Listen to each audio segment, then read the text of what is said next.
మన నారా చంద్రబాబు నాయుడు గారు కూడా చిన్నతనం నుంచి కాలేజీ రోజు నుంచి నాయకత్వ లక్షణాలతోటి అక్కడ నాయకుడుగా కాలేజీలో ఉంటూ అక్కడి నుంచి తనకి ఇష్టం ఈ ఫీల్డ్ రాణించాలి, రాష్ట్రానికి సేవలు చేయాలి, ఇక్కడ ఏమైనా సరే అవ్వాలి అనే అకుంఠిత దీక్షతో అయ్యారు. ఆ రోజున రామారావు గారు ఉంటారని ఆయన పాలిటిక్స్ కి వస్తారని కాదు, ఆయన మీద నమ్మకం. ఆయన అట్లా ఏ మారుమూలు ఉన్నా నేను ఎట్లయితే యాక్టింగ్ మీద నా నమ్మకంతో నేను ఎలా ఉన్నానో అలాగే నాయకత్వ లక్షణాలతో పాలిటిక్స్ లో రావాలి, రాణించాలి, ఇతోధికంగా ఎంతో సేవలు చేయాలని అనుకున్నారు. కాబట్టి నాయకుడిగా, స్టూడెంట్ నాయకుడిగా, విద్యార్థి నాయకుడిగా ఉన్న ఆయన పాలిటిక్స్ లో రావడం ఏంటి అనుకోని పరిస్థితుల్లో అవకాశాలు వస్తే వాటిని చేజిక్కించుకుని వాటిని ఆసరాగా తీసుకుంటూ అంచెలంచెలుగా ఎదుగుతూ ఈ రోజున మనం చూసేటువంటి అద్భుతమైనటువంటి ఒక మహానాయకుడిగా ఎదిగారు.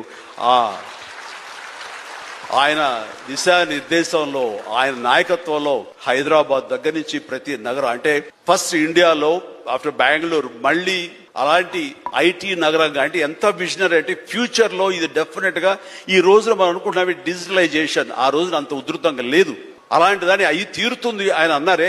ఆయన మైండ్ సెట్ ఆ రోజున అలా షిఫ్ట్ చేసుకుని దానికి కట్టుబడి ఉన్నారు. కాబట్టి ఈ రోజున ఐటీలో కానివ్వండి, అతను డిజిటలైజేషన్ లో కానివ్వండి, ఇదిగో ఈ రోజున ఏఐలో కానివ్వండి, ఆ స్థాయికి వెళ్ళటానికి నాంది పలికినటువంటి పాయనీర్ మన చంద్రబాబు నాయుడు గారు. సో ఇలాంటి నాయకుల మైండ్ సెట్ షిఫ్ట్ అవ్వడం అన్నది ఎంతగా అభివృద్ధిలోకి ఎంత ఇదిగా ఉందో మనం తేటతెల్లంగా చూస్తున్నాం. కాబట్టి ఇట్స్ ఎ వండర్ఫుల్ సబ్జెక్ట్ షర్ణి. I do appreciate all the very best. Thank you so much sir. అంటే ఇంకా ప్రధానమైన ఉదాహరణ చెప్పాల్సి వస్తే మహానాయకుడిని ఇక్కడ ఉన్నారు. అలిపిరి సంఘటనతో అక్కడి నుంచి పడి లెగిచి ఎంత డిమోటివేట్ అయిపోవాలి, చావు తప్పి కన్నులు అట్టపోయినట్లుగా ఆ రోజున పరిస్థితి ఉన్నప్పుడు ఆ విజువల్స్ చూసి ఎక్కడ చెక్కు చెదరలేదు. ఆయన మానసిక స్థైర్యంతో ఉన్నారు.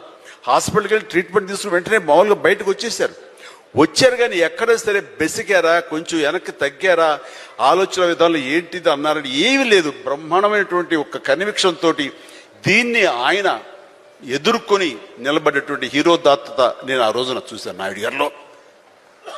ఇలాంటివి వస్తుంటాయి కానీ వీటిని మన కన్విక్షన్, మన నమ్మకం, మన మీద నమ్మకం ఖచ్చితంగా ముందుకు వెళ్ళిపోతుండాలి. మనల్ని ఆదరించే ప్రేక్షకులు లేదా రాజకీయంగా వస్తే ప్రజలు ఎప్పుడు మన యొక్క మంచిని, మనం చేసిన కృషిని, మన యొక్క ఇన్నర్ మన ఫీలింగ్ని, మన జెన్యూనిటీని, మన ఆనెస్టీని, నిజాయితీని ఖచ్చితంగా గుర్తించగలరు.